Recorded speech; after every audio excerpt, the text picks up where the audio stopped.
Does hip osteoarthritis cause knee osteoarthritis? The answer is no, it does not. And this is contrary to what most healthcare professionals say, because they'll often say, oh, you have hip arthritis? Well, it's just a matter of time before the knee arthritis comes in. Or they'll say it the other way around. Oh, you have knee arthritis? Well, it's just a matter of time before the hip arthritis comes on. But that is not the cause. If we're talking about the root cause of hip arthritis or knee arthritis, it's a muscle imbalance where the quads are too strong, they're too dominant, they're being used too much, they're compensating for weakness up in the hip, on the backside of the hip, the glutes.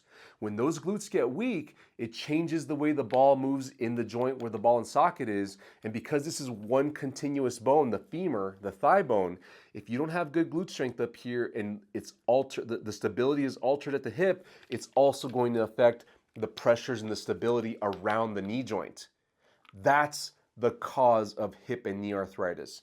But because this muscle imbalance affects this entire bone, that's why you see people that get hip arthritis and knee arthritis together at the same time. It is not that hip arthritis causes knee arthritis or that knee arthritis causes hip arthritis. I think it's especially important for you to get this straight in your head because most healthcare professionals don't understand this. They don't understand the concept of muscle imbalances.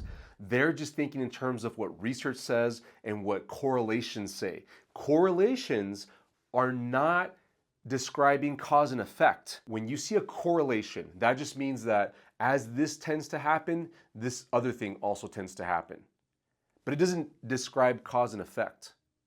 So as we see somebody develop hip arthritis, we also tend to see somebody develop knee arthritis.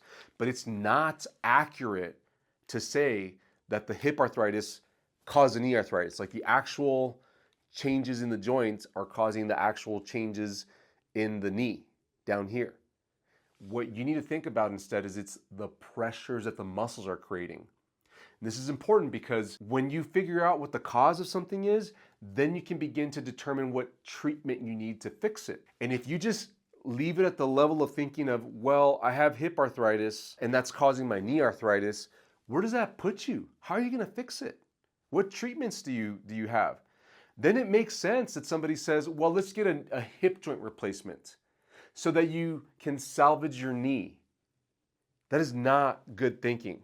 And vice versa. Well, the knees are worse than the hip, so why don't we get a knee replacement so we can salvage the hip and avoid the hip replacement later on? Not good thinking. This is very short-sighted. This is what our current medical field at large is doing to people. And I really think that everybody's doing the best they can with what they know. Like, I'm not trying to throw anybody under the bus here. I think surgeons in the world are fantastic and they do great work. And sure, there's always a bad seed, just like every other profession. There's always a bad teacher, a bad lawyer, a bad whatever, but there's a lot of good ones too.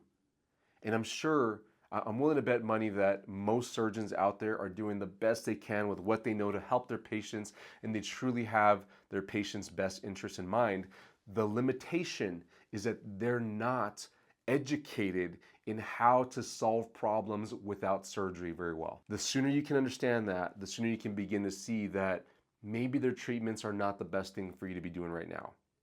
Because if you can bend your knee all the way, if you can straighten your knee all the way, and if your hip has good motion up here in the ball and socket joint, what I see personally as an expert in helping people avoid surgery is that you just need to get stronger in the right areas. You need to fix this muscle imbalance because that's the real root cause of arthritis in the hip and the knee. If you can get your glutes stronger, if there's other muscles too, like your foot, if you can get the right muscles in your feet stronger, then you're going to have much better stability in the knee joints.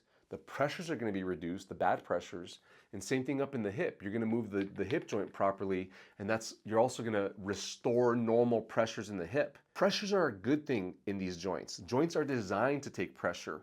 Joints are specifically designed to take pressure and allow movement at the same time.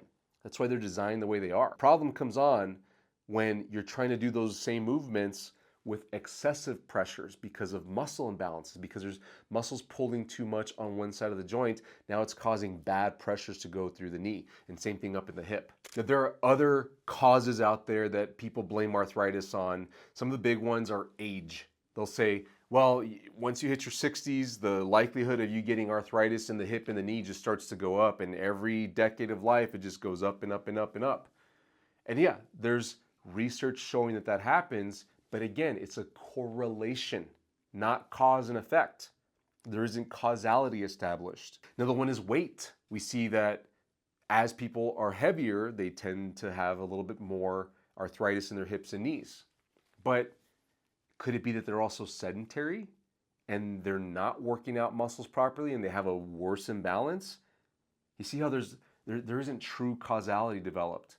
Now, I do think that genetics can play a role into this, because you'll see people say, well, it's genetic. You know, you're more likely to get arthritis if your parents had it or if your grandparents had it, or if you have genetic shapes of your knees, or like if you're more bow-legged or knock-kneed, then it's going to change the forces in your knee. I absolutely agree.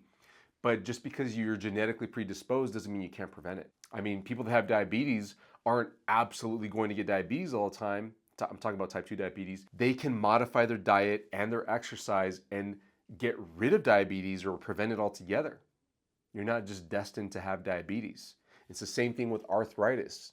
You're not destined to have arthritis that stops you from doing everything. If you manage your muscle balance, if you exercise properly, safely, in a way that doesn't aggravate your joints, your knees or your hips, then you should be able to maintain healthy hips and healthy knees into your older years. It's a matter of the muscle imbalance, not one joint is causing the other joint to have arthritis.